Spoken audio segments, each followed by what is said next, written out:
nakurikizaga ayo mategeko yose yego ngasari nka umuyisilamu mwiza kabisa, ariko muri jewe habaga hariho kwibaza ese koko nzajya muri aljana. Aljana ni ijuru, uko twitaga ijuru, twita ijuru mu bayisilamu.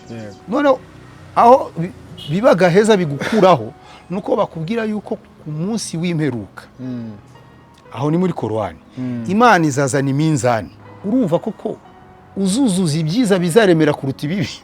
None wareba mu buzima busanzwe ukavuga ati wapi. None niyo haturukiye imvugo ivuga inshallah.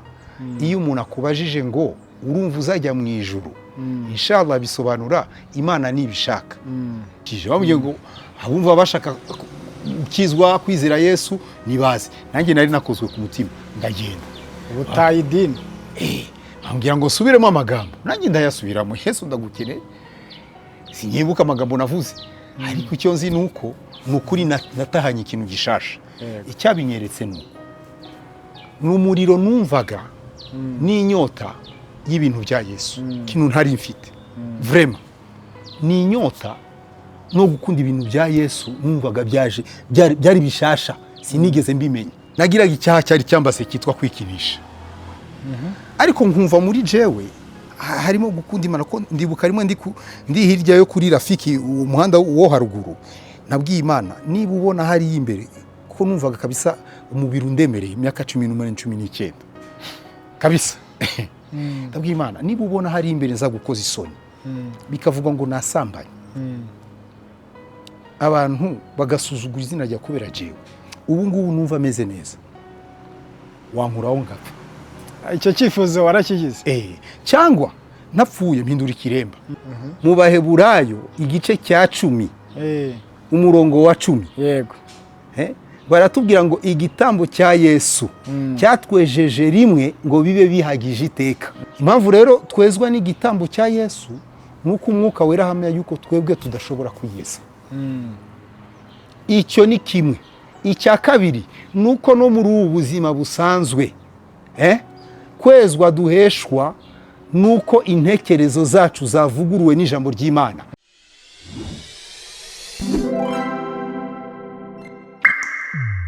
Turabashimire cyane mwebwe mudukurikira kuri channel yanyu yitwa Kristo muri twe TV.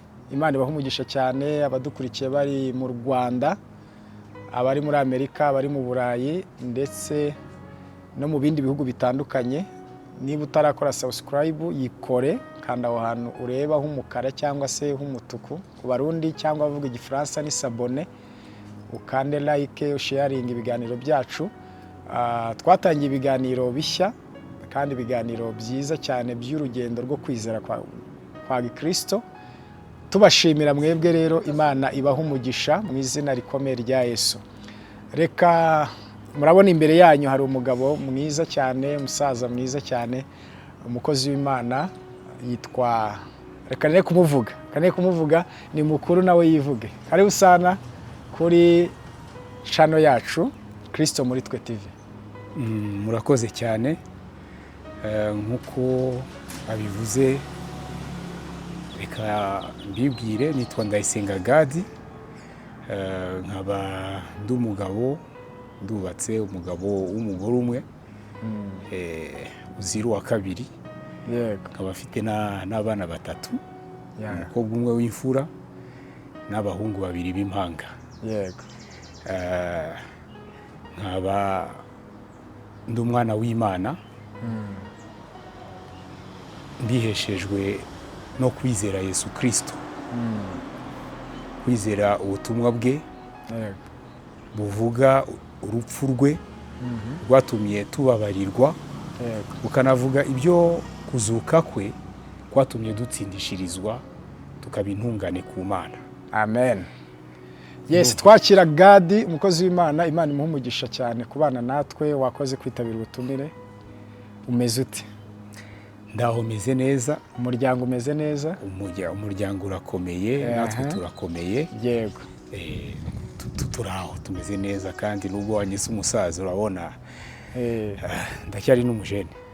yego ariko wari umaze iminsi warabuze ngo wari waragiye niba ari Sudani ego wari wagiye mu kuvuga ubutumwa cyangwa ego twaragiye kuvuga ubutumwa muri Sudani y'Amajyepfo yego ahantu bita Ilutuke ni cyaro kiriya uwo mudugudu niwo witwa Lutuke.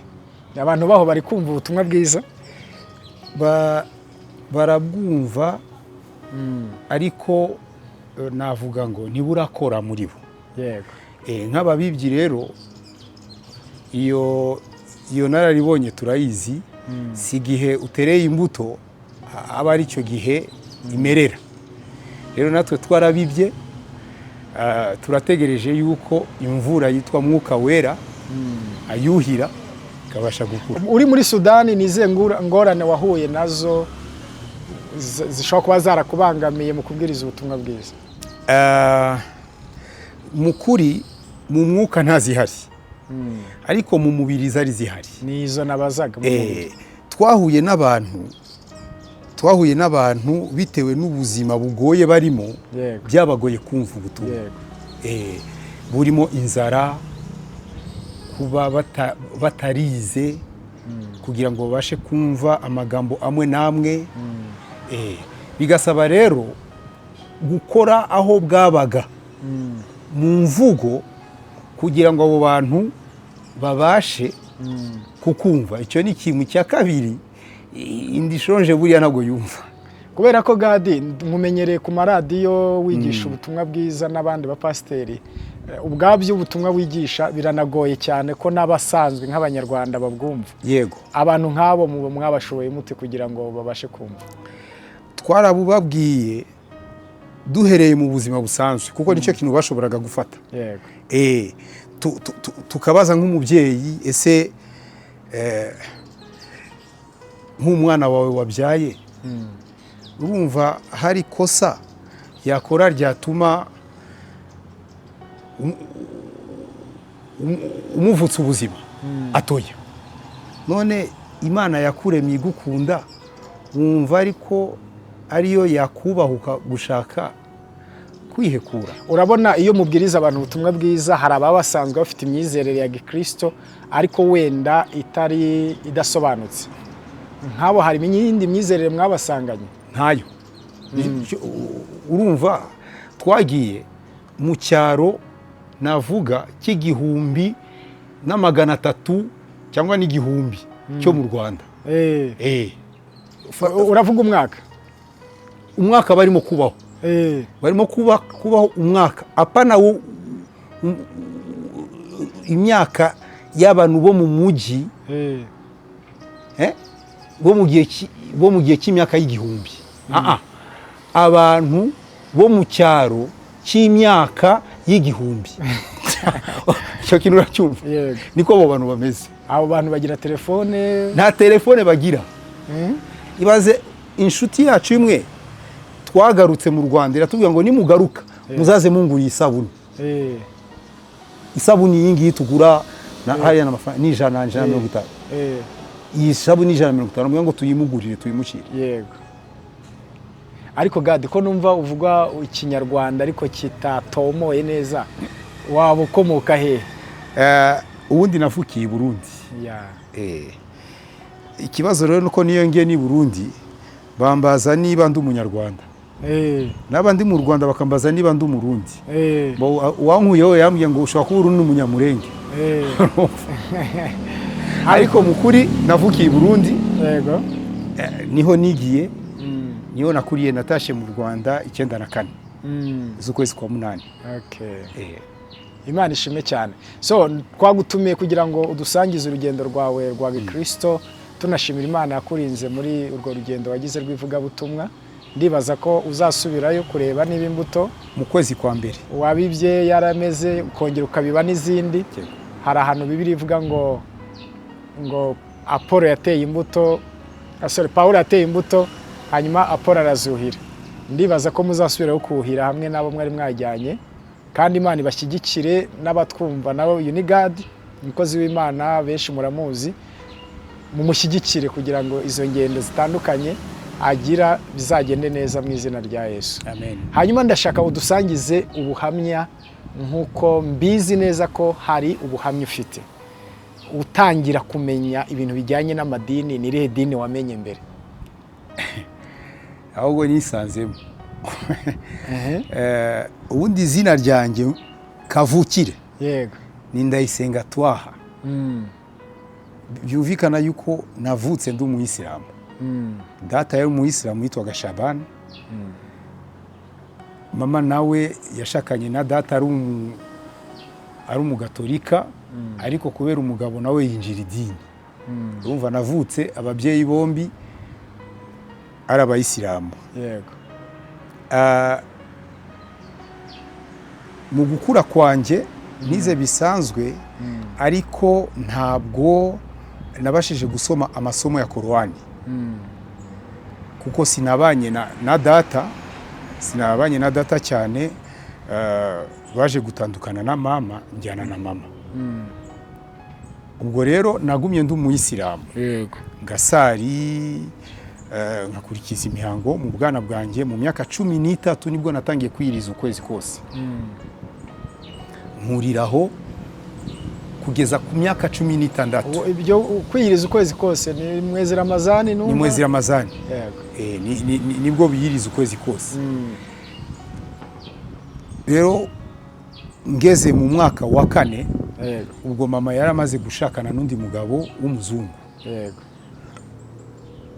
naje kujya kubayo, ariko idini ryanjye ndarikomeza sinajenjekaga. Ku buryo ndibuka rimwe twari ku meza, umuzungu bamutekera sosiso z'intama, ariko mu mutwe wanjye nkura nabonaga bamarume tuba ahantu bita mu Kamenge i Burundi, barazidutumaga. None tukazana tukabona baduha ibintu bimeze nk'igikaroti, urumva, noneho cy'ingurube. Mu mutwe wanjye rero mbona numva ko bene izo nyama zose ziba ari iz'ingurube. Ukumva ko sosizo zose zikoze mu n'ingurube. Ndi ku meza rero mbona umuzungu batumukoreye, ndamubwira reka da ntabwo ndi buzirye ngo kubera ntabwo najya ingurube. Yego twarahatonganiye ku meza n'umuzungu. Urumva, ntabwo bikore ku kuntu nari mfashe ku idini cyane. Kandi koko ni ibintu byitwa by'ibyaha narabyirinze kabisa. Ndibuka nka rimwe nijoro mukuru wanjye n'umuhererezi ku muryango wa mama, ni kuvuga ngo marume yari mu kigero kimwe natwe. Icyo gihe rero binjije umukobwa mu nzu, kuko twabaga mu nzu itarimo amashanyarazi.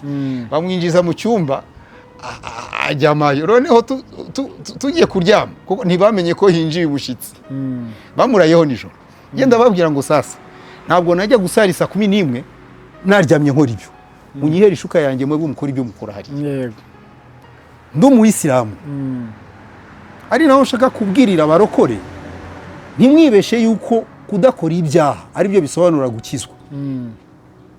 Ye nta byaha nakoraga, ntabwo najya kwibeshera ngo urumva, kuko hari ukuntu abarokore tuba dukabye ubuhamya kugira ngo abantu babone ko Imana yadukuye kure. yego Aya yewe nari umuyisilamu w'imfura. Ibyo idini ryansabaga nshoboye narabikoraga. Ibyo nashoboye ubwo sinabaga mbishoboye. Iyo nabaga nacumuye kuko sinari ndi ntungane, narasabaga Imana imbabazi. Nkaba nzi yuko mwezi Ramazani ninsiba Imana izahanagura ibyaha byanjye byose nakoze. Hanyuma igabanye n'imyaka 280 yo kuba muri Gehinomu. Muri Gehinomu abayisilamu bizera ko bazamaramo imyaka 100? Oya, uwacumuye Imana ishobora kumugabanyiriza ibyo bihano by'iyo myaka. Uvuga ngo umuntu utari umuyisilamu, urumva we ni hatari, azamaramo imyaka ingahe we? Utari umusilamu ubuziraherezo. Hanyuma umuyisilamu we wacumuye, urumva rero gusenga kuko nuko kwiyiriza kuzakora afere kuri kiriya gihe bituma agabanyirizwa. Yego urumva nari muri abo bayisilamu rero. Yabaye Burundi yo bavuze Musaliyauji babuva ubwoko bw'umuyisilamu uvuze. Ni wa muyisilamu yinjira mu musigiti ariko mwezi Ramazani yaje kugira ngo saa 12 aprofite cya gikoma na kagato kikoroheje. Urumva jewe ntabwo naru narasari 5 ku munsi nkakora n'iyo mihango yose y'idini. yego, Ariko sasa hari ikibazo kimwe cyabaga gihari mu mutima wanje, kandi cyananteye no kuruta inzozi zanteye ubwoba. Nakurikizaga ayo mategeko yose, yego, ngasari nka umuyisilamu mwiza kabisa,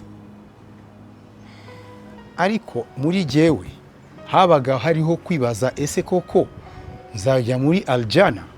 Aljana ni ijuru, uko twitaga ijuru, twita ijuru mu bayisilamu. yego, Icyo kibazo nkagihorana, kandi nareba muri Korani koko bakambwira yuko nshobora kujya mu ijuru, ariko nabanje gukora iyi mirimo iyi n'iyi.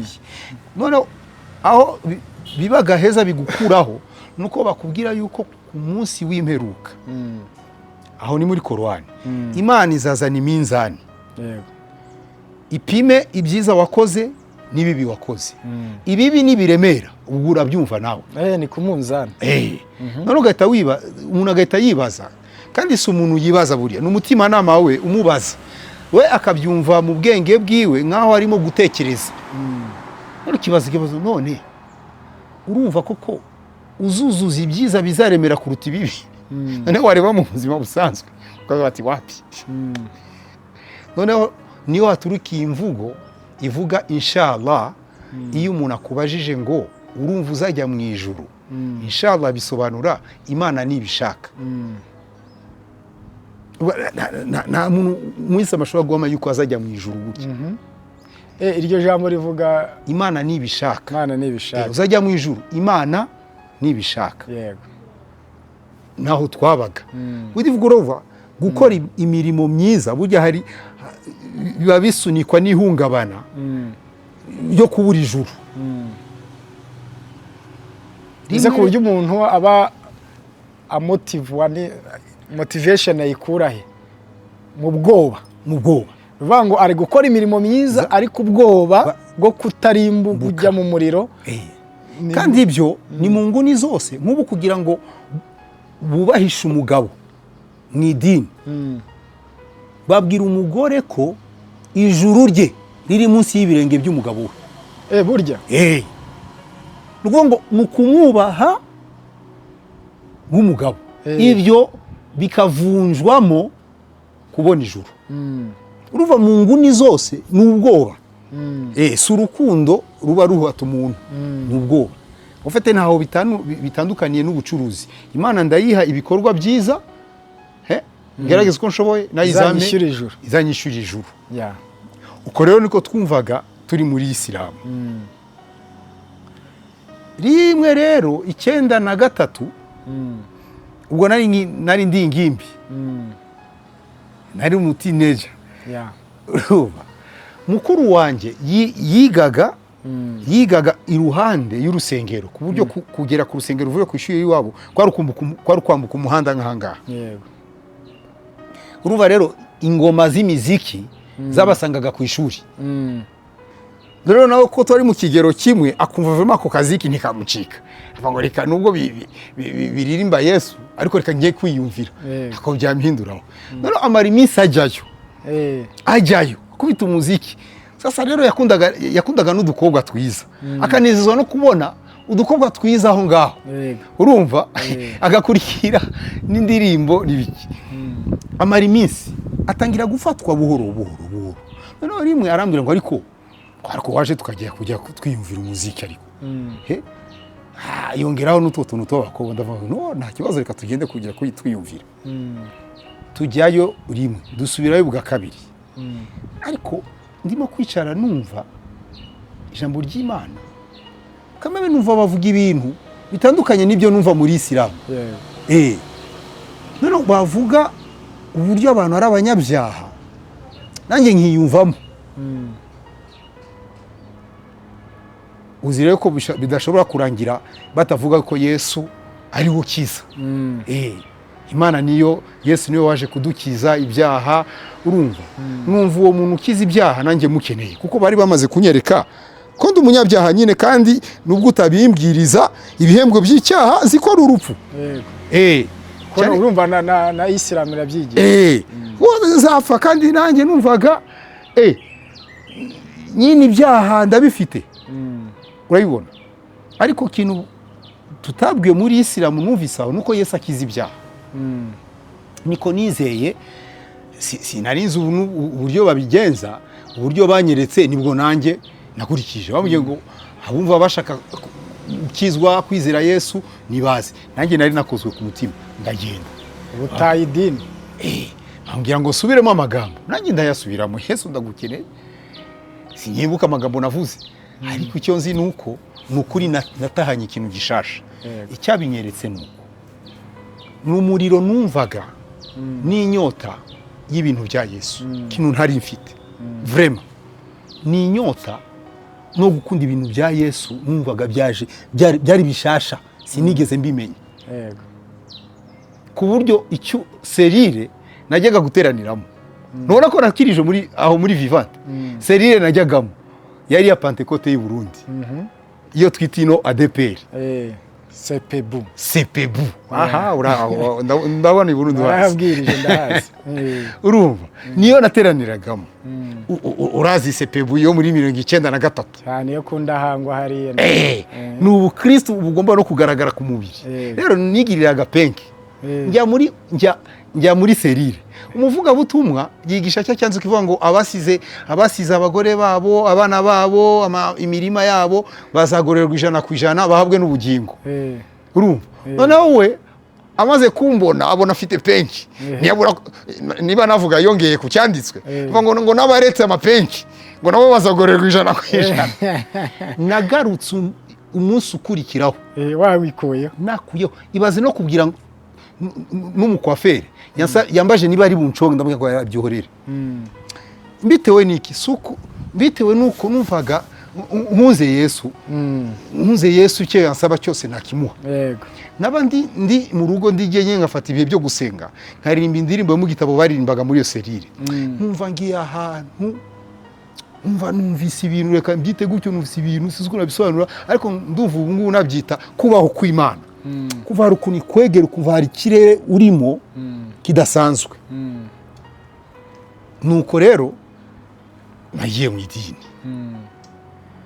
amateka ni maremare reka nsimbuke ngeri no mu Rwanda ngezi no mu Rwanda rero wagira ngo hari umudayimoni wagushaga bavuye hanze y'u Rwanda muri iyo myaka nta kindi cyangushije ni inkumi kandi urebe ni inkumi uvuga ngo zangushije nta nubwo nazinjiyemo cyane nta nubwo naziprofise cyane tuva muri 1994 twinjira mu mwaka wa 1995 nko mu kwezi kwa gatatu njya gusura marume twe twabaga icyo gihe ahangaha kwa Mutwe ku nzu iri ku muhanda nyine we yari atuye hepfo yacu tujyayo njyayo kumusura nari maze n'igihe namusura kubera ko nari namaze kubivamo numvaga ninjyayo aratangira kumbwira iby'Imana kandi ntari tayari kubisubiramo ariko uwo munsi ndavuga ngo reka njye kumusura banangiye ngo ni Imana yari yabiteguye ngeze turimo kwicara turaganira masanga umukozi w'Imana yabaga mu itorero icyo gihe yitwaga Rema yasengeraga ahantu bita kuri Artes Kimisagara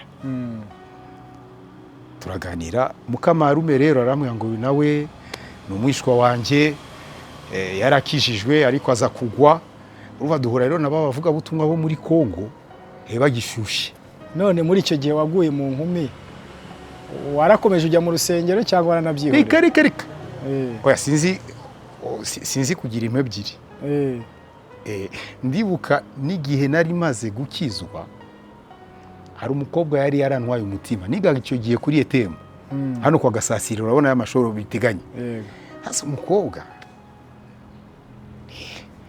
hano wari umutima pe kandi bari muri aba bakobwa nanjye nashimaga urabona buri abahungu bibikara buri abakururwa cyane n'abakobwa b'inzobe yari afite inzobe rero urumva ikurura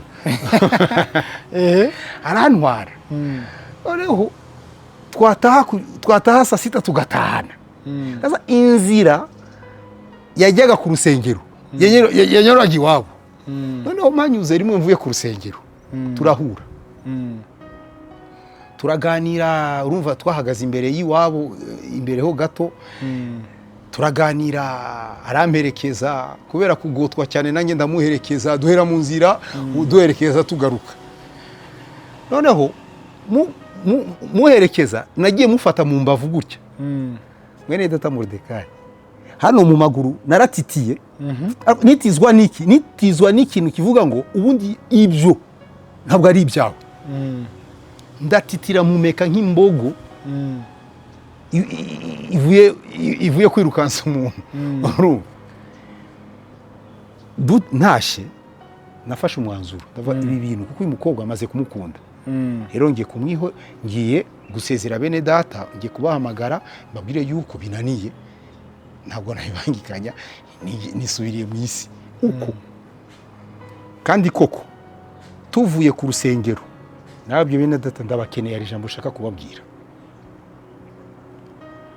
kuko numva umutima wanjye urushe ebana tuva ku rusengero turajyana mu rugo noneho ageze mu rugo yaranyitanze atangira kunganiriza aya magambo ntazibagirwa yo mu Bafilipi igice cya 3 aya magambo Paul avuga ati sinibwira ko maze gutungana uwo mukobwa uwo muhungu abo bene data wo kurusengero nashaka kubasezera amabwire ngo mbasezere kubera uwo mukobwa kubera ibyaha byakunaniye sinshobora kubivanga bibiri kandi dini wasengeyemo wabwirijwe bya Gikristo kugira ko ibyaha ni ikibazo ni ikibazo kandi mu Basilamu ibyaha byari ikibazo kandi n'uwo nguwo yari yanwaye umutima yari umuyisilamukazi ubwo se buriya si imbaraga y'Abasilamu yari kugaruye mu idini ndazi ntumbaze kuva rero nibwo yahise ambwira ayo magambo avuga ngo sinibwira ko maze gutungana rwose ahubwo icyo nkora nibagirwa ibyiri inyuma gasingira ibiri imbere ama n'akagero k'abantu basiganwa iyo umuntu asiganwa ntareba inyuma ahubwo abareba hajya donc amugura anyereka yuko gucika intege bibaho nta gikuba gicitse cyangombwa ni ugutumbira imbere uko niko yangaruye sinanababwira n'icyari cyaneye kubahamagaza dukomeza urugendo gutyo kugira impuhwe ebyiri ibintu byari binaniye birananiye ntafite kuko ubu ntashobora kugira iyo gahunda yo gusubira inyuma ariko mbwira Imana ukuri ahantu bafite incitse intege pe ntakuka kabisa gira uko ubigenza icyo gihe rero nibwo nahise amaze rero niba navuga ngo kushyira ku karubanda kuri uwo muvugabutumwa ye siko gutangira kumbwiriza rero ambwira ibihe by'imperuka yampaye Matayo 24 urayibona ko byari bimeze mu gihe cy'Isodomu ni Gomora niko bizaba bimeze ko byari bigeze mu gihe cya Nowa niko bizaba bimeze rero Yesu araje ubutumwa bwa Yesu araje nibwo bwari bugezweho icyo gihe Yesu araje 9 kangahe 9 kangahe 9 bwari bugezweho Yesu araje ndibuka mbere yuko ansengera uruba ntabwo yaransengeye ngo nkizwe nari maze gukizwa ariko nahagurukanye ijambo rya mbere ataransengera rivuga ngo ndashaka gukorera Imana nibyo navuze aransengera aranzumva ngo nongera nsubira mu nzira wa muriro bwa bushuhe nagize ntangira nibwo bwagarutse ariko sasa ntabwo byatandukanye n'ubusore narindi mu cyo gihe nari mfite imyaka 18 ubona ngo uruva rero iryo shaka n'urwo rukundo rw'Imana byarwanyaga na kamere y'umubiri ubusore nuko kubera rero izo ntege nkeya z'ubusore reka mbivuge sinjya mbitinya nagiraga icyaha cyari cyambase cyitwa kwikinisha ariko nkumva muri jewe harimo gukunda Imana ko ndibuka rimwe ndi hirya yo kuri Rafiki umuhanda wo haruguru nabwiye Imana niba ubona hari imbere kuko numvaga kabisa umubiri undemereye imyaka 18 19 kabisa. Ndabwira Imana niba ubona hari imbere nza gukoza isoni bikavuga ngo nasambanye abantu bagasuzugura izina rya kubera jewe, ubu ngubu numva ameze neza, wankuraho ngapfa. Icyo cyifuzo warakigize? Cyangwa napfuye mpindura ikiremba. Ibyo bintu bibiri. Hari korasi yavugaga ngo nubona naniwe uzanyeze ntahe. Sinari nyizi ariko ndibuka ko nasinze ayo masengesho abiri. Wari unaniwe kweli? Niba ubona hari imbere kuko oya buriya abakozi b'Imana nimukajye nimubona umusore aguye no mu cyaha cy'ubusambanyi cyangwa akakwaturaho izo ntege nkeya, niba iyo myaka ye warayibayeho koko, sinibaza ko ari byiza kumucira urubanza, ahubwo banza umwumve. Kumwumva bizatuma umwuka wera guha ubwenge bwo kumufasha. Cyo genda hamye yuko nakundaga Imana cyane, naririzaga ubusa, nshaka imbaraga. Ibaze ko abandi bajyaga mu masengesho y'iminsi 3, nge nkavuga ngo bajya gusengera ibyifuzo by'itorero, nge nkavuga ngo Mana undebe mu mutima, ntabwo ari cyo kinjyanye, nge njyanye izi ntege nkeya zanje. Ariko shaka reka mbabwire, kamere imbaraga z'icyaha ntabwo zikurwaho n'amasengesho, zikurwaho n'ijambo rya Kristo. Ariko hari abantu bavuga ko umuntu asenze cyane ashaka kunesha ibyaha. Yewe ay'iminsi 3 yari ameze nko kunywa amazi. Urumva rero waravuye muri Isilamu usenga n'ubundi iminsi 40, arya ni 40 30 je mu yabarokore none ahoraho unitegurira icyaha kiranga neza. Hari n'umunsi nakubise 4 ntanywa ntarya 3 nk'icyayi nimugoroba. Urumva hari umudamu mu Pentecote yarafite icyumba kurimo Kigali, urabona aha bita ku gikontineri mu Nyakabanda, kaya gahanda kazamuka hirya yaho hari umudamu wari ufite icyo cyumba cy'amasengesho mu ADPR. Sasa yamenye ko ndi bumara icyumweru, niwe wangiriye inama bafata basi iminsi 4 3 ya nyuma ujye unywa kacyayi nimugoroba. Urumva iryo shaka Evari, uzi yuko navuyeyo yawe nakubwira yuko imbaraga z'icyaha zineshwa n'ijambo z'amasengesho. Nakubwiye ko muri iyo minsi nasanze yari umukobwa wavuye i Burundi, twari mu nzu icyumba twari turimo cyari gito, none kuko bari bazi yuko ndi umurokore, umurokore de bande. Urumva bamuza ngo sasa wowe wagenda uryamane na mushiki wacu hariya nta kibazo, kandi uwo mushiki wacu ntacyo twapfanaga, nyina na mama bari inshuti. Nararyamye ariko intambara zari ziraho. Ega nasanze nafashe akaboko nkajugunya kuri we gutya nk'uwisinzirije, kumbi amayeri no kumukoraho. Urumva icyo rero nameza buriya yaza kubesha. Icyaha gikurwaho, imbaraga z'icyaha zimenagurwa n'ijambo rya Kristo, kuko aravuga ngo muzamenye ukuri kuzababatura, nabwo ari amasengesho. Ariko hari inyigisho njya numva abantu bamwe bigisha cyane cyane abapanekote, ivuga ngo bene uwo mudayimoni ntirukanwa n'ikindi keretse gusenga no kwiyiriza ubusa. Akavuga ko umudayimoni uvugwa hari ari icyaha. Ahubwo uwo mudayimoni iyo uyirije ubusa ahubwo ni nkaho bumukanguye. Hari umukozi w'Imana umwe aba Rurindo, we n'undi mupasiteri bari bahagarariye itorero ryacu twari twarafunguye hariya. Yaramyihereye ubuhamya, yavuye muri ADPR ari umwarimu wigisha, niwe yanyihereye ubuhamya nk'ubu ngubu nguhaye. Urumva ko mu mutima wo gukunda Imana yari afite, yarahehetaga. Noneho akababaza ukuntu ahehetera udukobwa ashobora kuba afite n'abana bangana, ari mwarimu mu rusengero kandi atari n'umupfakazi. Noneho aravuga ngo reka negera Imana, kende ndire nsaba imbaraga zo uyu mudayimoni avemo kabisa, kuko urazi wowe ikintu cyose bakivunjamo dayimoni. Yego. Yarambwiye ngo nakubise, uzi ko ay'icyumweru ku ADPR ni toto ndogo, ngo nakubise icyumweru ntarya nanywa. ADPR wa kera ariko ubu ngubu yaranakuze. Urumva avayo noneho ageze hafi y'amarembo akana ke kajya kumusanganira nk'uko Yefuta bamusanganiye karamubwira ngo papa za nkoko z'umuturanyi rero ya mirima zayonye sinzi ko tuzasarura. Umugabo rero ngo yagize umujinya ngo atazawuvuye.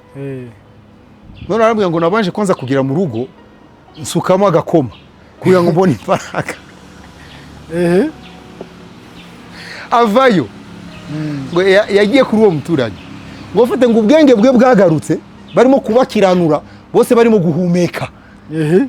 Urumva urabona abantu barangije kubona ukuntu bahumeka, umwe abirinda urundi undi akabirinda urundi gutyo. Noneho barimo kubabaza ibyabaye n'ubu ubwenge bwamugarutse amenya yuko avuye mu masengesho yishyuye umuhero. Kandi bene ayo masengesho abarimo isengesho rivuga ngo kunesha icyaha Mana. None arambwira ngo wagira ngo nari mvuye kubyuhira. Yego. Sasa kuvaho yamenyeye ubutumwa arambwira ngo ntushobora kwibaza aho kugendera mu mucyo byavuye na ryarari byanishishwe.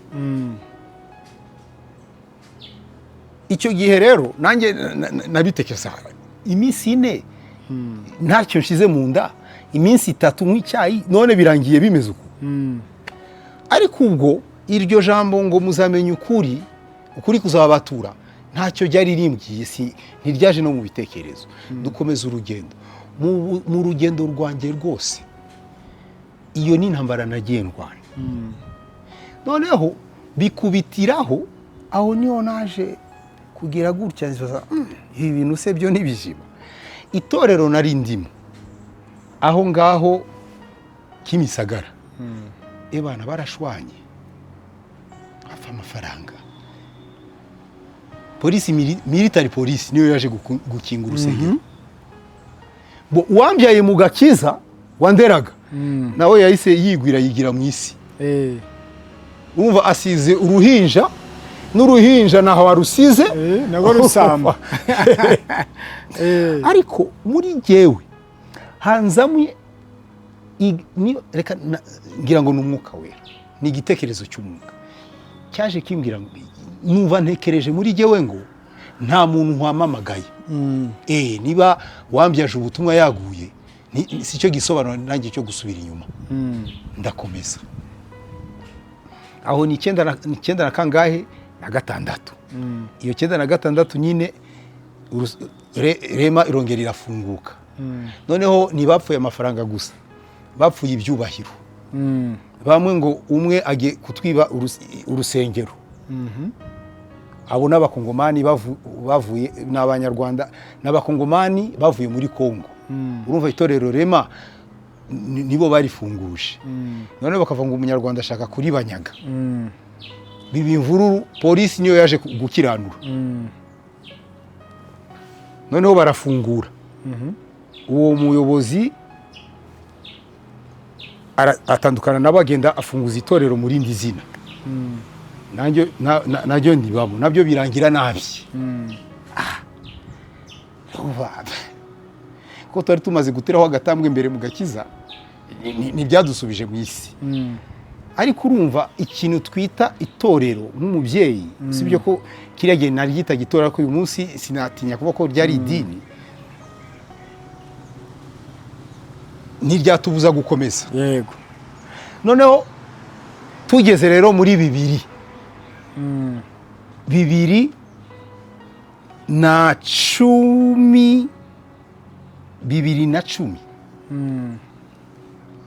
Aho rero niho nagiye mura n'ubutumwa bwiza sasa. Tangiriro ibyaha unaniwe kubinesha. Umutima urushye kuko navugaga ngo mwami giye ntabwo numva nanyurwa nuko nta gisambana nta kiba, ahubwo nshaka n'igitekerezo, kuko Yesu aravuga ngo niyo wareba umugore w'abandi ukamwifuza. Aho niho napimiraga gukira. Bikunde se ibitekerezo byo nuvuge byari bimaze kubura. Ku buryo ndibuka rimwe ngeze kuri Sanlam cyahoze ari Sorasi. Ncecetse ndimo kugenda mu nzira, umuntu ufunze ndeba imbere ibitekerezo sinakubwira igihugu byari biherereyemo. yego Nasanze nikubise urushyi ku mutwe kugira ngo ngarukaho narindi nekereza ibintu bipfuye biteye isoni no kuvuga. Uruva ukuntu nari ndushye. Rimwe rero ku rusengero aho nateraniraga bampaye umurimo wo kumenya, wo kurera abagikizwa ndetse no kubigisha inyigisho z'ibanze. None ndicanze tekereza mvugo rero ndibuka yuko nari naratangiye kwiga amashuri ya Bibiliya hariya kuri Emausi. Ndaza kubihagarika mu bitabo, reka nsubireyo kugira ngo ndebe ukuntu nkorera abantu b'Imana bampaye. Njyayo ntangira hasi kabisa muri Bibiliya igizwe n'ibitabo bingahe, isezerano bishyizana rya kera, ibintu nk'ibyo. Ngera ku bitabo rero, ngera ku gitabo cy'Abaroma. Aho ngaho nanjye nibwo naririmbiye cya gitero cya gatatu cya yandi ndirimbo ivuga ngo iri ni itangiriro ry'umunezero wanjye. Amen. Narasomye ibi bintu, we ako gatabo kari kahindutse Bibiliya. Ibi bintu byabaga muri Bibiliya. Nibwo namenye uburyo ndumunyabya urivuga ko nakubwiye no muri Isilamu ntabwo nari kwibeshera ngo nari nakabyaga mu byaha. Reka ariko cyanyemeje ko ndi umunyabyaha. Igice cya 5 umurongo wa 12 w'Abaroma cyanyemeje ko ndi umunyabyaha kandi bidashingiye mu bikorwa. Yego. Umva ntangira kumva amaboko atangiye kuzamuka pole kuko umva giye ibyaha byanjye nabibariraga mu bikorwa. Rero nakoze ishyano nkabibabira mu bitekerezo nk'uko Yesu abivuga. Urumva noneho igikurikiyeho nkarwana no gushaka kugira ishusho itandukanye n'iyo ngiyo n'uwuriwe. Abaroma rero barambwiye ngo Peti ushatse watuza kwanza. Noneho ndi muri icyo Umwuka Wera yaranyoboye muri Yesaya 48 umurongo wa 8. Ho harabirangije. Na Zaburi ya 58 umurongo wa 4. Umva Yesaya arambwira ngo wiswe umunyabyaha ukivuka. Numva bishimangiye ibyo nasomye mu Baroma. Noneho Zaburi yo yabikuyeho. Abanyabyaha batandukana n'Imana uhereye mu kuvuka kwabo. Ese nibaza ikibazo ubu ndimo kurwana n'iki? Ndakemura iki? Noneho ndaza no kwiyambura akamero kanjye. None ko hari amadini yigisha, hari abapasiteri mwe nagiye numva bigisha ngo Yesu nagaruka ngo abantu ba mbere azajyana n'abana bato. Bibiliya yabahaye igisubizo. Abana bato ngo nta kibazo bafitanye n'Imana. Abana bato ni bari kugeza ku myaka ingahe? Ubwo se si nk'irindwi cya 12.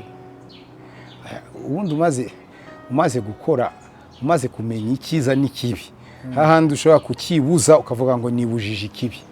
Noneho wakora iki ukemeza ko wakoze icyiza, kandi n'abantu bakuri iruhande bakavuga n'ukuri wakoze icyiza cyangwa wakoze ikibi. Buriya urubanza rukuriho. None wowe uti abanyabyaha batandukanwa n'Imana bakivuka mu kuvuka kwabo. None niba umuntu avutse atandukanijwe n'Imana, abamwe bakatubwira ngo abantu bazajya mu ijuru bwa mbere ni abana bato, abana b'impinja n'inda zirimo ngo zizavamo zijye mu ijuru, ngo zizamuke mu bicu aho ngaho. ahubwo bakabisobanuye neza ryari. Ubwo Yesu azagaruka impanda ivuze. Ubwo impanda izabi mu ruhande rumwe ni ukuri. Kubera iki? Kuko bo bavukiye mu gihe cy'imbabazi. Urayibona, kandi kwizera guheshwa no kumva ijambo rya Kristo. Umuntu utarumva rero nta rubanza rumuriho. Cyane ko urabona Paulo mu Baroma hari uburyo bubiri agaragaza buzashingirwaho Imana n'uca urubanza. Iravuga ngo abatarahawe amategeko bazacirwa urubanza rutari urw'amategeko. komeza. Kubera iki? Kubera ko abo batahawe amategeko ngo hari umurimo wanditswe muri wo, ugafatanya n'intekerezo zabo kubashinja cyangwa kubashinjura. Urumva ku kantu ugafatanya n'intekerezo zabo. Urumva uwo mwana muto rero avukanye kamere y'icyaha, ariko hari intekerezo ze, urabibona, zo zisa nkaho zitariho. Uwo rero nta rubanza azacirwa, kuko ikimucirisha urubanza nacyo ubwacyo ntabwo cyuzuye, ntabwo ari kizima. Sasa icyo Imana izashingiraho rero kuri uwo, izashingira ku gikorwa Yesu yakoze ku musaraba ku bw'inyoko muntu yose. Bo ntabwo ariko bisobanura, bavuga ko abana bato nta cyaha baba bafite. Nta cyaha baba bafite. Reka baba bavuguruje ijambo ry'Imana. Ijambo ry'Imana ni muri Zaburi, tuyisome. Watubwiye se ni Zaburi ya kangahe? Ni Zaburi ya 58 umurongo wa 4. Wa 4. Iragira iti, abanyabyaha batandukanywa n'Imana bakivuka, iyo bavutse bariyobagiza bakabeshya. Ngiyo kamere muntu. Rero urumva rero n'abangaba batubwira ngo mwene data ngo yuko zibyaho ubutandukanye n'Imana. Reka da, ubwo natandukanye nayo.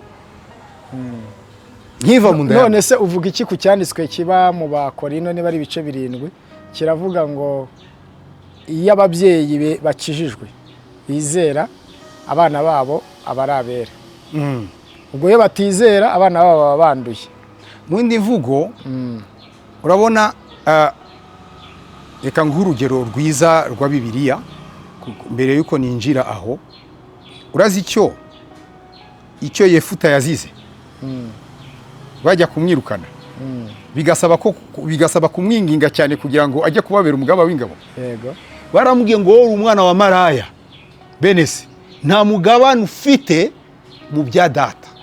Ntabwo yari yerejwe kuzaragwa ibyande ibyase. Kubera iki?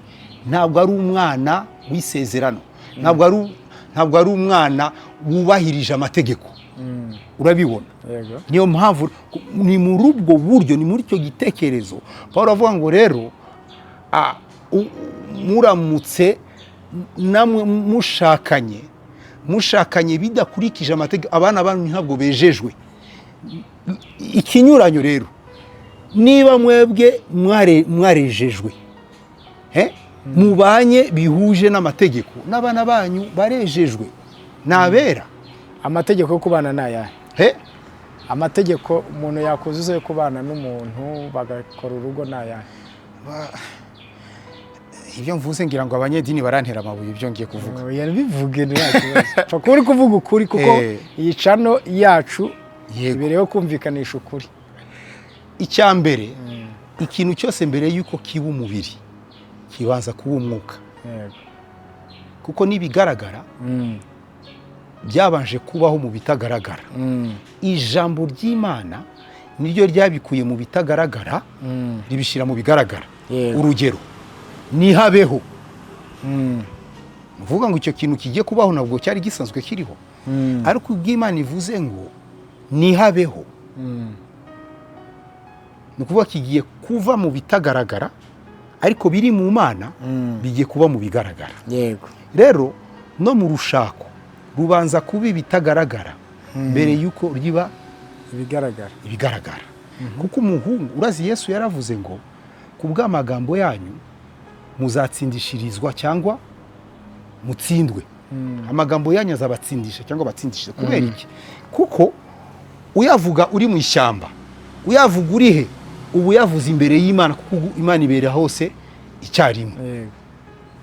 Urumva? Rero iyo nabwiye umukobwa nta muryarya yuko nshaka ko azambera umugore, tukabanaho ubuzima kugeza ubwo tuzatandukana n'urupfu, nawe akabyemera bivuye ku mutima, mu bitagaragara amaze kuba umugore wanje. Kubera iki? Kuko ni ntandukanye nawe ako kanya, nkegera imbere, iryo jambo nkarisubiriramo undi mukobwa, ikigaragara nicyo kiri buncire urubanza cyangwa ikitagaragara kiri muri nge nicyo kiri buncire urubanza. Ikitagaragara kiri muri nge, ndimo kuvuga ndi umupagani, apana ndi umukristo, ndi umupagani. Icyo kitagaragara kindimo cyitwa umutima nama, nicyo kiri bumbwire ngo ariko iryo jambo hari urangije kuribwira hariya. None iryo jambo wemereye kuribwira umuntu umwe gusa, uribwiye benshi se bitwaye iki ukarigenderaho? Reka twahamagariwe gushaka umugore umwe. Duhamagariwe gushaka umugore umwe. Pawulo yaravuze ngo kandi buri muntu wese abane n'umugore we mu buryo bw'icyubahiro. Batesalonike igice cya 4. N'umugore bapana n'abagore be, n'umugore we. Abo n'abakristo basanzwe. Ariko ku bakozi b'Imana bashaka kuba abepiskopi, Pawulo ababwira ngo babe abagabo b'umugore umwe. Imana ijya kurema, kandi koko uzi ko yaremeye umuntu ibyiza, kandi yaramuremye. None God, uramutse ubwirije umuntu udakijijwe, ugasanga afite abagore 2, 3 n'abandi, yego, wamusaba kuva kuri abo bagore agasigara n'umwe? Niba ari abagore yashatse akabyarana nabo, ngo aho ngaho yarabashatse, yakoze yenda imihango yo mu miryango, cyangwa yaranabumvi yababwiye rya jambo ariko aribabwira ari benshi, iryo wavugaga ngo tuzaba. Urumva rero je nahera ku rufatiro, kuko urumva buriya tutaragira umwuka wera, twari dufite umutima nama. Yego. Iri jambo rero Yesu yavuze, yego yawe ibe yego na oya yawe ibe oya, buriya rikora no kubatizera. Sasa niba uwo mukobwa mubwiye yuko maze kumuha iryo sezerano, nkabiribwira undi mukobwa hariya, nta kabuza umutima nama ugomba kumbwira yuko uhemutse. Urumva bishatse kuvuga ngo rero icyo kintu nkoze no ku Mana cyari gifite icyo kivuga. Kuko umutima nama, muzi yuko abantu ba mbere y'amategeko Imana yakoranye nabo mu mutima nama. So rero niba uwo mukobwa amaze kumuha iryo sezerano, aho abantu batabona, hari abantu 3 gusa, jewe n'uwo mukobwa n'Imana ugutwi kwayo kumvise. Urumva mpinduye icyo, urumva ubibwiye umukobwa umwe, yego, uragiye ubibwiye undi, ariko wundi ntago mutandukanye nyine nawe arabigumana. Ariko sibyo, impamvu ndimo kukubwira yuko atari byo, nuko wa mu agent uri mu mutima wawe mutangira kuburana. Kuki muburana se niba ari amahoro? Kuko adacecetse. None wa muntu wari udasazwe adakijijwe, afite abagore benshi, akana agomba gukizwa, arareka abagore be cyangwa aragumana n'abakijijwe? Bo urabona ibyo twakoze mu bujiji Imana yabitubabariye. Reka tujye no mu muco, sibyo? Cyane cyane uwo muri Afrika y'Iburengerazuba, byari mu muco wabo wa kera ko umugabo agira abagore benshi. Na perezida wa Senegal ngira ngo nawe afite 2. Urabibona, byari mu muco wabo. Amuswati Swati afite barenga we n'umwigisho wa Salomo. Urumva none Magufuli yigeze kubivuga ariko iby'abagore ngo abantu ahubwo bakorera Imana bashaka abagore benshi. Urumva rero bijyanye n'umuco, urumva ubutumwa bwiza umuco w'Abatanzania ni ibintu Magufuli ngararebye abona ibibazo abakobwa ni benshi kandi bari kwicwa n'agahinda.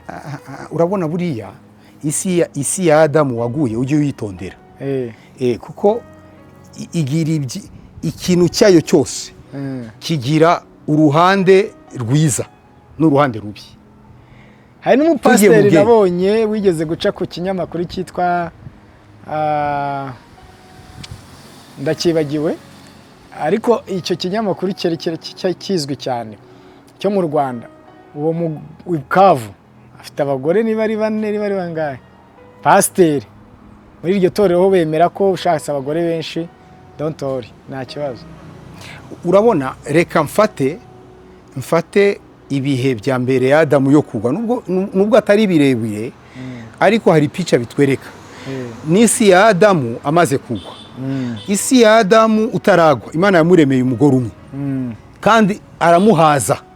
Kubu yavuze ngo uyu ni igufa ryo mu magufa yanjye, ni akara ko mu mara yanjye. Kuri Dawidi umva ukuntu Imana yabwiye Dawidi amaze gusambana na Batisheba, naguhaye abagore benshi guseguza abagore bashobuja Sawuli, ngo kandi iyo baza kuba ari bake nari kugira gute? Urakoze cyane, nari kukongera abandi. Urakoze cyane. Imana yamuhaye se, Imana sidahinduka. Tegereza, hari intego tutari bute y'amategeko, urayibona? Aya mu mategeko ntaho bantu byari birahari. Tegereza isi ya Adamu ataragwa, Imana imuhaye umugore umwe, kandi Adamu aranyuzwe ku buryo avuze ngo aka n'akara ko mu mara yanjye ni igufa ryo magufa yanjye. Adamu atanyurwa yari kuzwe n'icyari undi mugore yarebaga. Yarebaga umwe nyine, n'umwe wataza haturutse. Tegereza, n'umwe ni we wamutekereje se? Ni Imana kuko itavuze ngo reka mukubite aba babiri cyangwa batatu yishime mu buryo bwuzuye, imuha umwe. Kubera iki? hari mu butungane nta kibi cyari gihari. Noneho Adamu aracumuye, hakuziye umuntu witwa Lameki. Lameki ati umwe wapi? Niwe wari umuntu wa mbere wagize igitekerezo cyo kurongora abagore babiri. None yabikoreshejwe n'ubutungane bwari buri muri Edeni, icyaha kitaraba, cyangwa yabikoreshejwe no kugwa kwari kumaze kugira mu isi? Tubona umuntu witwa Kayini na Beri. Kayini yica Beri, Imana iraza irarekarama, inahana mu buryo ahinduka inzererezi. Ariko iwo Lameki amaze gushaka abo bagore, Imana hari ahantu tubona irekarama. Icyo turimo kuvuga ni igitekerezo gitangiye gukoresha umuntu. Nicyo ndimo kuvuga. Nicyo mbaza, Imana kuki itabirekamye byo ibigaragaze nk'ikintu kibi? Yego, uzi impamvu yabigaragaje? Burya Imana ivuga rimwe cyangwa kabiri, siko Bibiri tubwira. Ivuga rimwe, ivuga kabiri. Kwa Kayini yavuze muri buriya buryo, ariko uyu munsi turimo kubona ibiva mu buharike. Urugero rwa hafi y'Imana itaza gutabara, reba Hana na Penina. Urabibona? Bari abantu baranasengaga cyane, ari umugore ngo yatambaga ibitambo n'umugabo we. Singaruka nibyo ndimo kubwira, ingaruka rero zo gukora ibintu binyuranyije n'iby'Imana. Muri isi yacu rero ikintu cyose kivuye ku muntu kigira ikiza cyacyo n'ikibi cyacyo. None tukabona kandi Dawidi nawe Imana imubwira ati naguhaye abagore, ntago naguhaye umugore, naguhaye abagore, ngo niyo bakubana bake. Yego, na wari kumbwira akongera. Iryo jambo rero naguhaye tushobora no kurisobanura ngo narabyemeye. Urabibona? Ariko se intego y'Imana ni yihe? Kwemerera umuntu bene ibyo. Intego ni igitekerezo. Salomo ashaka kukitwereka gake ngo umutima wanjye ntacyo nawimye. Kandi ntabwo Imana irekarama. Njyewe ndashaka sibyo, nibyo ndimo kukubwira. Intego niyo nshaka kukugezaho. Imana itarekarama abantu bashatse abagore benshi. Umva, urazi iyo yavuze ibifite intego, iyo yacecetse ibifite intego, byose birakora. Niye ntego rero yo guceceka igihe abagabo babaga bashatse abagore benshi? Kwari kwereka umuntu umutima w'umuntu urapfuye ku buryo nta kintu cyawunyura. Rongora benshi ndabikwemereye, ariko birarangira nanone utanyuzwe. Nicyo cyabaye kuri Dawidi. Salomo nawe Imana imwemerera ubwenge bwose, imwemerera inkumi zose, imwemerera uburyo bw'inzoga bwose, imwemerera uburyo bw'ibinezeza, abavuga ibisetsa, ibibabaza, yabimwemerera. Birangira avuga ngo byose ni ubusa, ni ukwiruka inyuma y'umuyaga. None ishatse umugore umwe, cyangwa se n'umugabo umwe, yego, ubwo uranyurwa. Icyambere mu miterere mizima, ntangire kuyu mugore.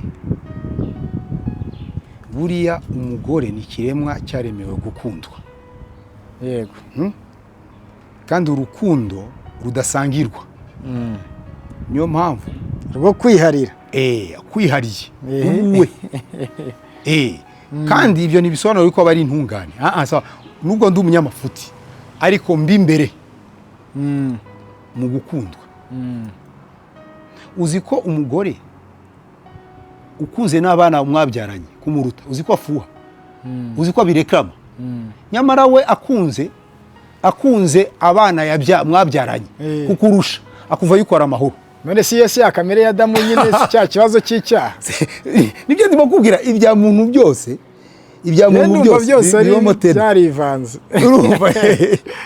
Urumva ariko urumva yuko mu mwimerere umugore yashima ko yagira umugabo umwe atamusangira, ariko nabyo muri kamere ibyo ni kamere y'icyaha. Oya, kuko niko Imana yabiremye mu itangiriro, niko byabaye. Imana yahaye umugabo umugore umwe.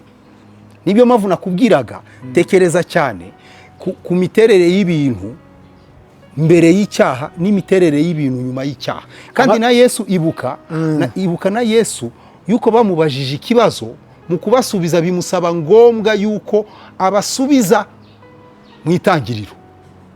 Kubera iki? Reka tubwire abantu badukurikiye muri comment baze gushyiramo, ese gushaka abagore benshi yego ni icyaha? Ese Imana ibireba gute? Yego, muze kuduha inyunganizi n'ibindi bitekerezo, yenda iyi nyigisho tuzayigarukemo. Karagaciyemo si icyo twari tugendeye. Kandi God urakoze cyane, nagushimiye. Ndabizi neza ko abadukurikiye bari kutwumva. Reka nkomeze ku cyo wavugaga, ukuntu waje kujya muri Emawusi umenya ubutumwa bwiza. Yego. Hanyuma waje kumenya mu gitabo cy'Abaroma hari ikintu wamenyemo. Namenyemo ko sindi umunyabyaha kuko mbikora. Yego. Ahubwo ndabikora kuko ndi umunyabyaha. Kandi ubwo bunyacyaha bwanjye ntabwo bwambayeho maze guca kenge. Niswe umunyabyaha nkivuka. Ni ukuvuga ngo none God, ko abantu benshi bazi ko iyo ukora ibyaha uri umunyabyaha. Yesaya rero 48 umurongo wa 8 ubakosore. Kuko haravugwa ngo wiswe n'izina, wiswe umunyabyaha ukivuka. Yego. Ibyo rero byatumye ndeka kurwana n'ibyaha. Ahubwo nshaka kumenya niki cyahindurira izina mfite. Wiswe umunyabyaha niki cyankuraho izina umunyabyaha, nkahabwa ikinyuranyo cyaryo aricyo kuba umukiranutsi cyangwa intungane. Aho niyo rero hahise haza ubushakashatsi bwanjye. Urumva menye yuko ndi umunyabyaha, atari uko nabikoze, ni ivuko ryanjye. Nasoma Bibiliya ikambwira rero kubw'iryo vuko uruwo kugirirwa umujinya kimwe n'abandi. Urumva rero umujinya w'Imana ntabwo wanjeho ndi mfite ubwenge, wanjeho nkivuka. Uvuga ngo urusoro rwa data n'intangangore ya mama bihuye gutya, mu munyabyaha waruvuyemo. Icyo nkwiriye rero aho ngaho ni umujinya. Ni umujinya pe. Rero muri icyo gitabo cy'Abaroma nibwo nahishuriwe uburyo umuntu agirwa intungane. Pawulo yagaragaje gucungurwa kubonerwa muri Kristo Yesu, ko ari ku Imana ishingiraho gutsindishiriza uwizera Kristo. Iyo tuvuze gucungurwa biba bisobanuye kwishyura. Nta muntu yabona icyo yari afite atagitanzeho incungu. Tujya twumva abantu muri biya bihugu byo muri Afurika y'Iburengerazuba cyangwa muri Aziya cyangwa i Burayi, abantu bita abashimutsi. Iyo bagushimutiye uwawe kugira ngo umubone uramucungura, utangiye ikiguzi bakaguha umuntu wawe. Ngibyo rero namenye Imana ishobora gushingiraho kumpindurira izina, nkareka kuba kwitwa umunyabyaha nitwa intungane. Bibiliya iravuga ngo ni ukubwo gucungurwa kwabonetse muri Kristo Yesu. Mu buhe buryo kwabaye?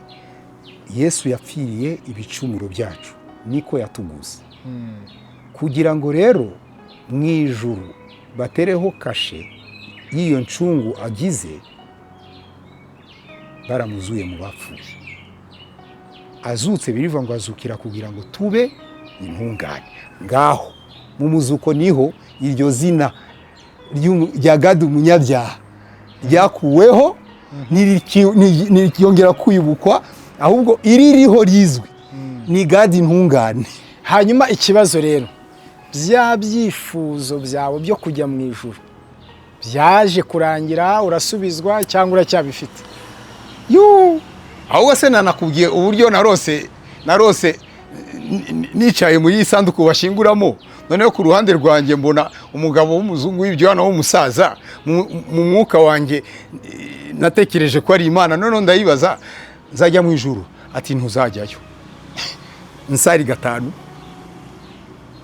niyiriza muzira amazani, nirinda icyaha, nagikora nkasaba Imana imbabazi, ariko ntuzajyayo.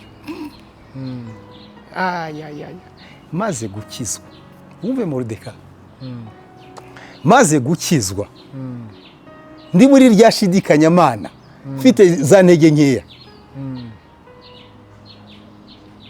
narayibwiye ngo ahako bazumva ngo gadi yasambanye, yakojeje Imana isoni, nyica mveho cyangwa umpindura ikiremba hahandi ntazagira n'igitekerezo. Wigeze gusenga usaba Imana kwiguhindura ikiremba? Ni ukuri kw'Imana, kugira ngo uneshe ibyaha, kugira numve mbeho, numvaga nkuzi Imana ashaka kuyihesha icyubahiro ishimishe. Nareba rero ibirimo kumbaho, umva ngize agahinda, nibyo byamvugishije ayo bagabo. Noneho 9 iyo ngiyo ndi muri ibyo, haza kuza, sinzi ko waba umuzi, nuvuza abakozi b'Imana benshi, umugore w'umukozi w'Imana wo muri Kenya yitwa Margarita Wangari, yaje kwigisha ku rusengero rwacu, icyo gihe yitwaga Rema. akora seminari y'icyumweru cyose, yagombaga kurangiza kwa 5. None kwa 5 umunsi wa nyuma ni nanjye wamusemuriye ahubwo. Ku munsi wa 4, kuko twari tumenyere, yari amenyeye gukoresha seminari mu gitondo abakozi b'Imana, nimugoroba bagakora igiterane. Yari afite n'impano yo guhanura rero, agahanurira abantu. Noneho kwa 4 gucya ari kwa 5 umunsi wa nyuma, ndi mu cyumba, urumva nari mfite agahinda, izo ntege nke, icyo cyaha cyatumaga Satani ahora nshidikanyisha agakiza. Noneho muri ako gahinda nibwo napfukamye ku gitanda nijoro, ndavuga Mana, nta muntu uhari hano kugira ngo yumve ibyo ndimo kuvuga, ni njye nawe. Ndavuga ngo niba ndi umwana wawe, ukaba warambyaye, urantoranye, ikimenyetso kiri bubinyereke niki? Uriya mukozi wawe nanjye nampanurira, nzamenya yuko koko ndi umwana wawe. Atabikoze nzavuga ko ibi bintu ni ibintu nishizemo, ubundi si ibyanjye, jewe nawe bizahita birangirira aho. Uwo munsi uragera, tujya mu giterane, nanjye wamusemuriye, nako nasemuriye umuyobozi wa gahunda. Turangije afata umwanya arigisha, arangije kwigisha, avuga ngo rero reka twese tunamike imitwe dusenga Imana. Twese turanamika imitwe. Ava aho hari, sinamubonaga, ari n'umwambito ankora, numva umuntu ankozeho gutya. Nunamuye muti usanga niwe, umutima ndavuga ushaka ureke no kuvuga.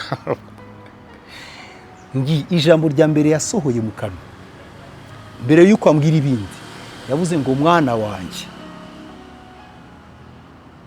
ibindi arahanura. Ikindi yahanuye ubusi ntajya nibagirwa, impamvu ntajyibagirwa nuko dusohotse mwene data umwe yararinsubiriyemo, yahise rinsubiramo ngo kuki wisuzugura, ngo wibona nk'umwana muto. Ako niko nagumanye. Moridekayi, umva, sukuguruka. Naratumbagiye, numva ngize ibibaraga, zawe igifite agaciro n'ikimana imbwiye, n'ikivuze n'icyo ndicyo. Iyo mimerere. Ariko rero kubera ko tutigishijwe ubutumwa bwiza, iyo mpumeko yagiye isa nkaho yibagirana. Nagira intege nkeya, mungeye kandi nkarunguruka kuri ya jambo. Harya uru rugero ndutanze warumbajije iki?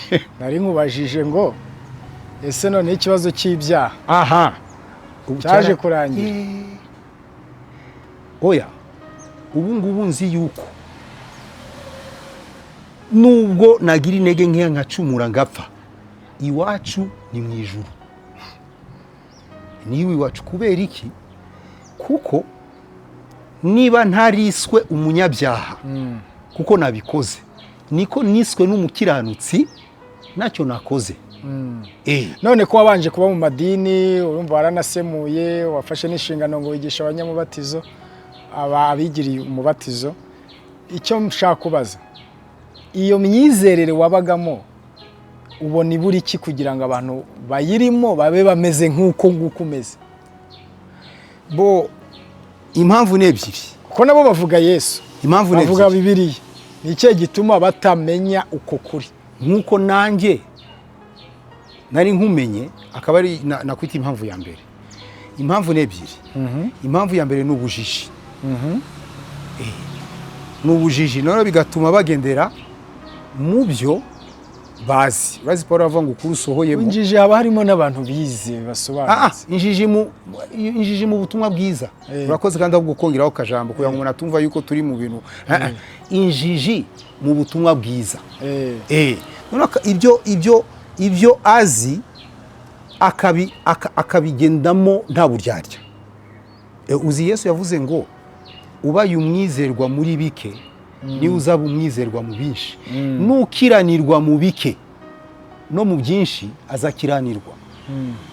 Ngo niba mutazi kubika bike mubikijwe, nimwigenga mu byanyu byinshi nibwo muzabimenya. Urumva rero muri abo bantu nari ndimo hari abari bameze nkanjye, bumva bashaka ikintu kibabohora ariko ntibabashije kugisingira. Ni ukuvuga ngo muri icyo gihe rero ukuri nari nzi niko nagenderagamo. Mbere yo kuryama nkabaza nkiyeza ibyo nakoze uwo munsi, cyangwa niba ntanabikoze nanabitekereje. Uko niko kwiyeza nari nzi. None si uko utiyeza? Nuko nejejwe. None se abiyeza bo ntago bejejwe? Abiyeza barejejwe, ariko bashobora kuba bari muri kategori yo kutamenya ko bejejwe. Bakora iki ngo bamenye uko iyo kategori? Niba barimo kutwumva, bari kutwumva rwose, baradukurikiye. Niba barimo kutwumva bamenye ngo mu Baheburayo igice cya 10 umurongo wa 10, yego, baratubwira ngo igitambo cya Yesu cyatwejeje rimwe ngo bibe bihagije iteka. Impamvu ituma ari umubiri wa Yesu tweza, panu wacu wa Yesu, nuko twebwe, nkuko Salomo abihamya mu Migani 20:9, aho avuga ngo ninde wavuga uko yiyejeje umutima nta gicumura gifite. Urabibona? Impamvu rero twezwa n'igitambo cya Yesu nuko umwuka wera hamya yuko twebwe tudashobora kwiyeza. Icyo ni kimwe. Icya kabiri nuko no muri ubu buzima busanzwe kwezwa duheshwa nuko intekerezo zacu zavuguruwe n'ijambo ry'Imana. Nabyo si twebwe tubikora, ni ijambo ry'Imana nyine. Urumva mu buryo bumwe cyangwa ubundi umuntu ntashobora kwiyeza. Ariko Gade, iyo myizerere wari ufite ukiba muri iryo dini wavuyemo umenya ubutumwa bwiza, ifitwe n'abantu benshi. Ifitwe n'abantu benshi cyane. Cyane kabisa. Kandi hari n'abigisha benshi bigishiriza muri iyo myizerere. Sasa abo n'abambere nakubwiye babiterwa n'ubujiji. Ariko sasa hari n'ababizi. Abo rero nibo abazi uko kuri abo rero nibo ntatinya kwita abagome. Wumva se babiterwa n'iki kuba batigisha uko kuri kandi bakoze? Indamu ni inda zabo. Nk'ubu hari uwabwiye mwene data uba mu Bubiligi, yamubwiye ukuri. Yaramubwiye uwo mwene data yaramubwiye ubutumwa bwiza yizera. Aramubwiza ukuri uko kwambaye ubusa, adaciye ku ruhande. Aramubwira ngo ibyo uvuze ni ukuri 100%, ariko ntidushobora kubibwira abantu bitewe na engagement twafashe kuri banki dukwiriye gusohoza. Uko bafite ideni rya banki bagomba kwishyura. Ntabwo twababwira ubwo uko kuri se kwabuza abantu gukora cyane. None se ntabwo ngiye mfite ikibazo. Ntabwo ubwo butumwa uvuga cyangwa wizera ubuza abantu gukora imirimo bwo urumva atari ikibazo. we ntabwo wumva, urabona ugiye indiba mu ndiba y'ubutumwa bwiza, ntabwo ubwo niba babwize abafite impungenge zo kubwiza bavuga ati twebwe tubwizeye, habamo ikibazo cy'uko n'imirimo yahita ihagarara. none ubwo butumwa nyine kuki ubutumwa bwanyu bubuza abantu gukora imirimo? reka aho ndahagera nubwo babubeshyera, urumva rero ni ukuvuga ngo iyo urazi mu butumwa bwiza ntidukoreshwa no gushaka kw'Imana iduha umugisha, dukoreshwa nuko Imana yatugize umugisha mu bwami bwayo. iki gikenewe rero mu bwami bwawo gisabye amafaranga, ngikora nk'urimo gukorera ubwami bwe. urabibona, ninde umuntu akwifuza yuko ubwami bw'igihugu cye buhora buri ku isonga? Ninde? uyu munsi Amerika abayobozi bayo sibyo barimo kurwana nuko Amerika yaguma ku isonga. Ubushinwa ntibuyinyureho, Uburusiya ntibuyinyure, niwumva Trump bakubwiye amafaranga ahembwa wakumirwa. Yego. Ariko abikoreye iki? Ngo ubukungu bw'igihugu cye buzamuke. Fata abakozi ba leta abona ntacyo bamaze, kuraho kugira ngo ubukungu buzamuke.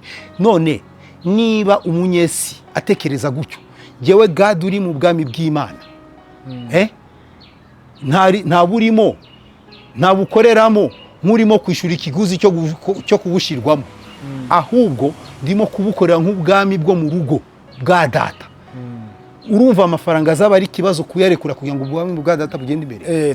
Tugana ku musozo, hari ikibazo cyo kiri mu gihugu cy'u Rwanda kijyanye. Reka nsubize rero aba bantu bavuga ngo tubuza abantu gutanga, ahubwo nkubwije ukuri, niba hari abantu mbona batanga n'abantu bamenye ubuntu, abanyabuntu. Ndaguha urugero rwa mbere. Abanyabuntu ngo mukora ibyaha uko mwishakiye. Twebwe kubera ko muzi ko Yesu yabibabariye. Modeka, ubu buntu mvuga bwankuye ku miti ya diyabete, bukanshinga ku ijambo ry'Imana rivuga ngo mu mibyimba ye twakize indwara, bukamaramo ubwoba. Diyabete sinyobewe yuko yica ingingo z'umubiri, bakaguca ukuguru cyangwa ukuboko, igahuma amaso, yego, ikakugwaza kanseri, ikica impyiko. Urumva? Ibyo byose mbizi, ariko ubu bw'Imana bukanyemeza yuko Kristo atega umugongo bakawushishura, nari ndimo gukira indwara. Ubwo buntu wumva hari aho buhuriye no kukubwira ngo ukore ibyaha, burimo kukugeza aho uhara amagara yawe. Hari ikintu wavuze ngo abapasiteri bakora cyo gutinya kuvuga ubutumwa bwiza kugira ngo babone inyungu. Ntekereza ko cyaba gihura n'icy'umuyobozi w'igihugu yaba yaravuze kijyanye n'ububandi ngo buri mu madini, ari nacyo gitera ubuyobozi bwacu gufunga amadini. None se wumva mukuri? Wumva yarabeshye? Ntabwo ari ku mbuga nkoranyambaga, aho batagira n'isoni zo kubishyira ku mbuga nkoranyambaga. Umuntu arimo kuvuga ngo tanga imfunguzo z'inzu yawe, niba ari iz'inzu, niba ari iz'imodoka, ngo uze kubona rero mu cyumweru nta nzu utari buhabwe imfunguzo z'inzu shasha. Urumva ibyo bintu? Ariko n'ubundi amadini afitiye abantu umumaro mu by'ukuri. Undi nawe ati ngo afite igitebo cy'amaturo, ngo nimuzane iyo mivumo yanyu hano, jugunyamo hano. Jugunya iyo mivumo hano. Imivumo iri bumugurira inzu, iri bumugurira imodoka, wowe ikagusiga uri mu cyuka cyitwa kwizera. Urumva? None umukuru w'igihugu aramutse avuze ngo ayo mabandi mukuri arabeshya, abantu barumvirana rero. None ubwo bisobanuye yuko yise abigisha ukuri kw'ijambo ry'Imana amabandi. Nicyo bivuze se? Hoya si icyo avuze. None se niba ari cyo yabavuze, kuki akorana nabo amasengesho yo kurangiza umwaka akabahamagaza? None yabahamagaza amabandi, akorana nayo amasengesho, ubwo nawe yaba ari umubandi, umufatanyacyaha.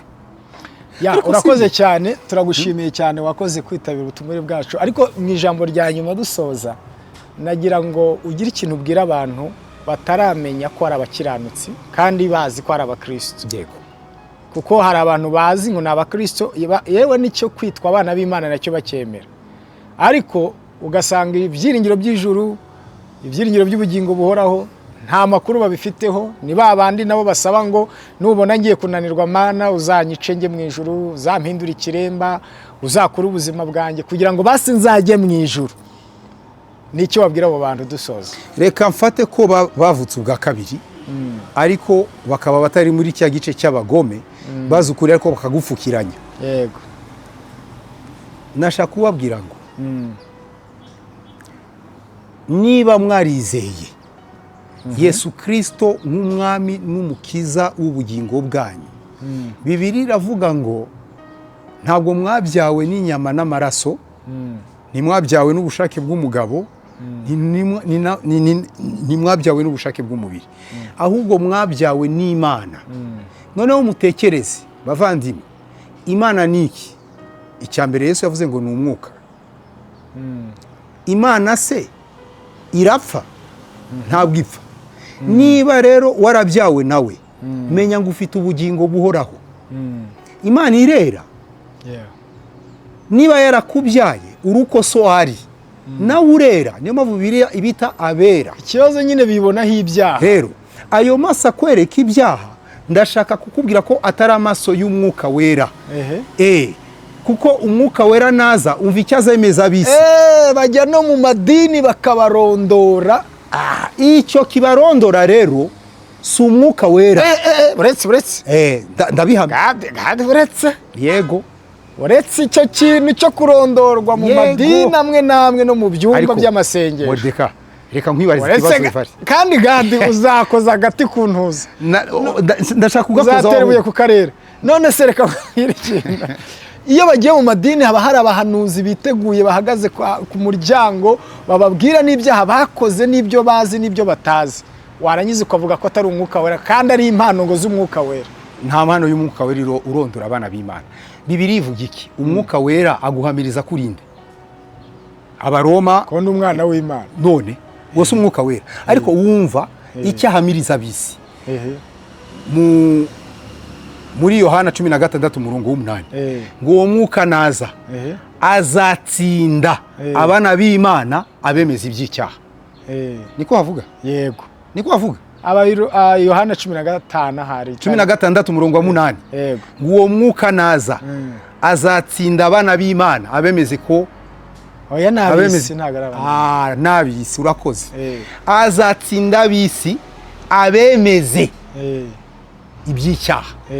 Iby'icyaha kuko basambanye, kuko bibye, kuko batukanye, kuko batatanze amaturo, kuko batatanze icya cumi se, ko bagize baterero, ko batanyizeye.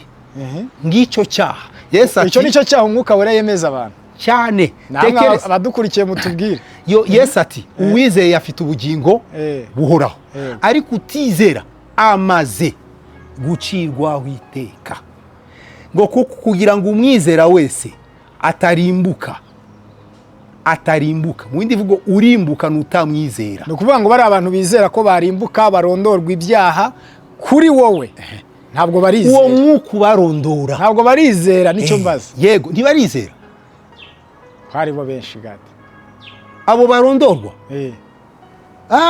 Abo barondora navuze ngo abo ngabo abarondorwa n'abarondora rega. Ufite nicyo navugaga. Urabona niba hari icyo Satani aprofita. Aprofita ubujiji. Kugeza ubwo uzamurikirwa n'umucyo. Aho ni wowe umunesheje. Rero aba barondora ngo babarondoye. None reka nkwibariza akabazo gato koroshe. Ubu turi hano. Aha ngaha Satani ayoboye ko tuhahari. Narabizi. Okay. Nugera hari imbere ugahura n'umupfumu. Umupfumu apana umupfumu akubwira ngo uvuye ahantu hari inzu ifite ibara ry'icyatsi. Mu gikari hari mu imodoka. Mwari murimo mukora ikiganiro. Ariko n'Imana irabizi. Nikigero uwo n'umupagani. Sibyo? Reka ngutware muri Bibiliya. Uribuka wa mudamu warondoye ba Paulo. Yavuze iki? Muri abagaragu b'Imana isumba byose. Barimo gukora iki? Kubabwira iby'agakiza. Nuwe mwuka warimo kuvuga? Pawulo ngo yaramucyashye ariko. Okay, noneho tugaruke kuri aba aho umwuka wera mu byanditswe atubwira ubuhamya duha, ngo aduhamirize umwuka wacu yuko ari umwana w'Imana, kandi avuze ibyo atayobewe yuko dugira intege nkeya. Umva ukuntu bavuga, wowe ntabwo ubizi cyangwa uranabizi barabyibagiwe. Wapi simbizi. Baravuga ngo nubona umwuka waratakikubwira ibyaha byawe, uzamenye ko Imana yamaze kuguca, washyizwe mu kazitiro ahantu. Ubwo rero wowe niba umwuka wera atakikubwira ibyaha, niba umwuka bagukeke, ahubwo niba umwuka wera ampamiriza yuko ndi umunyabyaha, uwo mwuka wera hakana neza neza umurimo wa Yesu. Kandi watubwiye ngo umwuka wera atsinda abisi. N'abisi nyine, none se genda uwisi aza kuntsinda ibyaha gute kandi ntaruzi? Ahubwo umva nkomeze icyanditse, urakoze cyane. Gikomeza kivuga ngo nibyo gukiranuka kuko njyahe kwa data. None se niba nde bahamiriza ibyo gukiranuka? Kuko Yesu yamaze kujya mu ijuru, kandi yarazutse ngo kugira ngo dutsindishirizwe. Niumva yuko umwuka umbwira ibyo gutsindishirizwa mu izina ryo kuzuka kwa Yesu ari umwuka w'Imana. Bavuga ngo umwuka w'uburondozi uba mu madini ntago ari uw'Imana. Ntabwo ari uw'Imana. Kereka niba urondoye umupagani. Kuko aya n'abakristo bamarana ririmba bafite n'inshingano mu matorero. Kereka abo babatijwe bafite banagira gutya batitira. Reka noneho mbirebere mu indi side wa mugani w'umukozi w'Imana Jista avuga ngo abapagani bo mu rusengero. Kereka niba umwuka w'Imana arondora abo bapagani bo mu rusengero bambaye uruhu rwa gikristo, nabyo ndabyemera. Nuvuga ngo hari ibintu bibiri. Niba abantu barondorwa mu rusengero, yego, bakirondorwa, yego, n'abapagani bo mu rusengero, cyangwa niba ari abana b'Imana, uwo mwuka ni umwuka wa Satani barondora. Yego, tubitware gutyo. Uko nuko kuri. Urakoze cyane. Uko niko kuri bana b'Imana rero mwavutse ubwa kabiri. Nukuri ni muhumure. Kandi kubabwira ni muhumure ntabwo ari siyasa, na Yesaya arambwira ngo muhumurize abantu banje. Ni muhumure, umurimo Yesu yakoze niwe urindira Imana kubita abakiranutsi. Iki kintu uvuze kirumvikana? Uwo murimo Yesu yakoze niwe urindira Imana, uhamiriza Imana, wemeza Imana ko muri abakiranutsi mufite ubugingo buhoraho, kuko wababyaye yifitemo ubugingo buhoraho. Amen. Data duha umugisha. Ndagushimiye cyane umukozi w'Imana Gadi, umwana w'Imana, umukiranutsi. Amen. Umukiranutsi cyane rwose. Uruwera cyane rwose. Urumuziranenge cyane rwose. Uri umutagawa cyane, umutambyi w'Imana. Yes, tuzongera tugutumire udusangize mu buryo bwagutse inzira nziza n'abantu bakwiye kwigamo ijambo ry'Imana kugira ngo babe nk'uko wabaye, kuko mu ijuru ngo nta muntu uzajya afite ibyaha. Cyane. Nta n'umuntu uzajya ari umunyabyaha. Cyane. None kandi abantu bagomba kujya mu ijuru. Cyane. Baranabishaka cyane. Cyane. Inzira rero ndumva warayimenye. Narayimenye. Amahoro y'Imana kubeho, abari badukurikiye muri comment baze kutubwira umugisha w'Imana kubeho mu izina rikomeye rya Yesu. Amen. Amen, murakoze cyane.